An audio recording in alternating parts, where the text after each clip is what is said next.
It is a personal and professional honor and distinction to recognize today's senior speaker, Brenner Enright.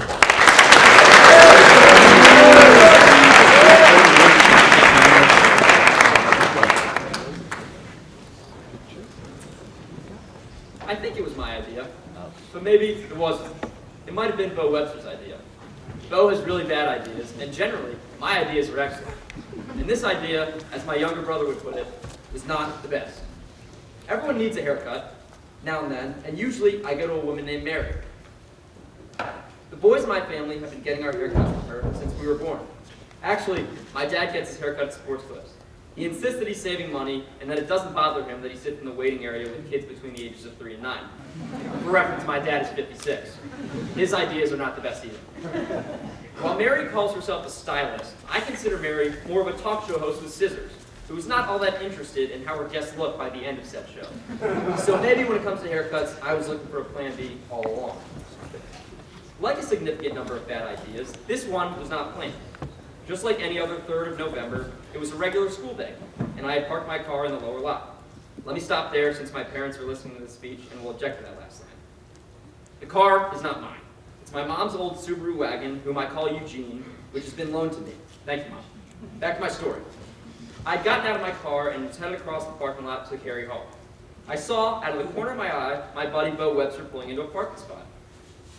Bo smiled my way and held up an imaginary razor, which he proceeded to run through his already shaven hair.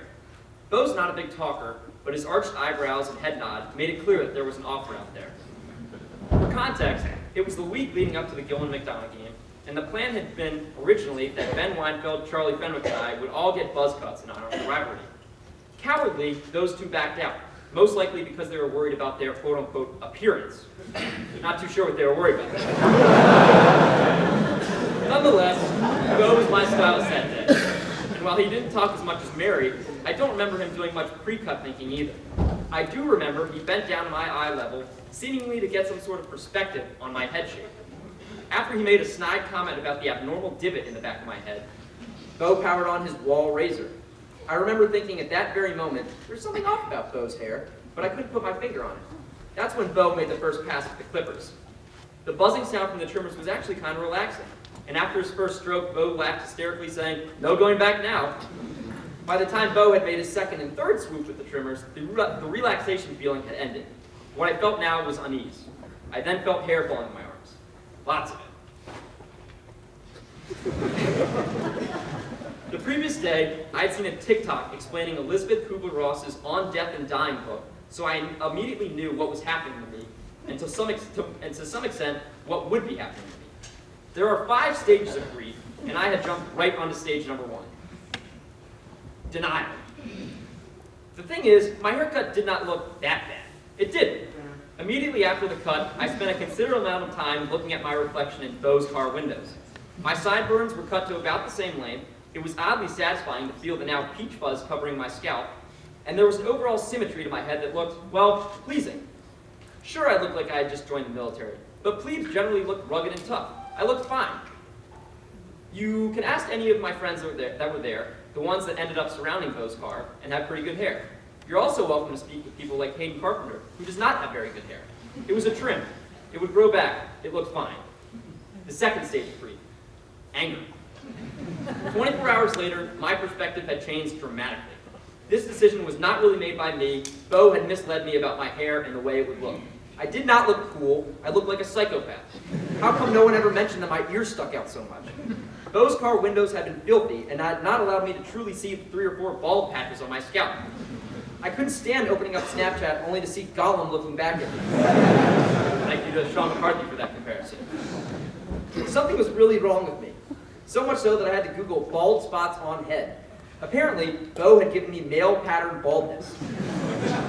As of then, I was the oddest looking person in the junior class, and that was truly saying something. The third stage of grief, bargaining. There had to be a way out of this situation. My dad always says, everyone has a price. You just gotta find out what it is and then decide if you're willing to pay it. So what's your price, God, and do you take Venmo?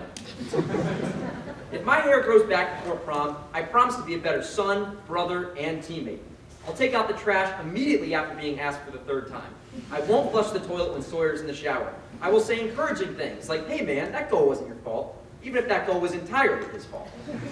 It was these internal conflicts that I was having that made me think there was no coming back from this decision. And if my hair was to actually grow back, chances are it would be in clumps. I vividly remember a few hours after the cut, Bo said, you might want to go see someone so they can, I don't know, fix it. The fourth stage, depression. Getting out of bed is usually not hard to do, and getting dressed doesn't bother me much either.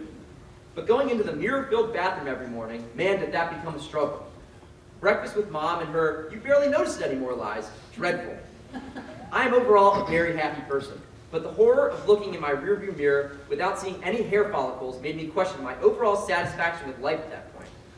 Many classmates felt inclined to palm my skull as if it were a ball, only it was not a ball, and most of the now seniors have very aggressive grips.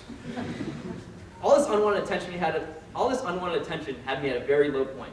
So low, it had me listening to Adele's 25 on repeat. The one place I did feel comfortable was at lacrosse practice. That was until Coach Incontrera ended it and everyone popped off their helmets. Finally, the fifth stage of grief, acceptance.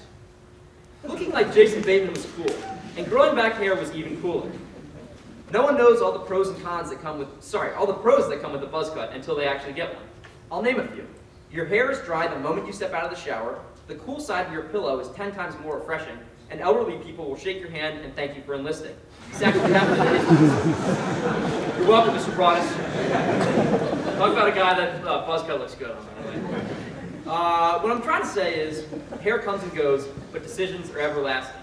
This buzz cut, for better or worse, taught me that you have to use your better judgments in all facets of life. In the grand scheme of things, this haircut was not going to alter my future self's pursuit of happiness. But if it were to have, that would have been on me. We are all faced with difficult decisions in life. That's inevitable. Fortunately, I know everyone in this room is more than capable of making the right one. American engineer Ken Levine once said, we all make choices, but in the end, our choices make us. And so I say to you all, celebrate the good decisions, own the bad ones. Thank you.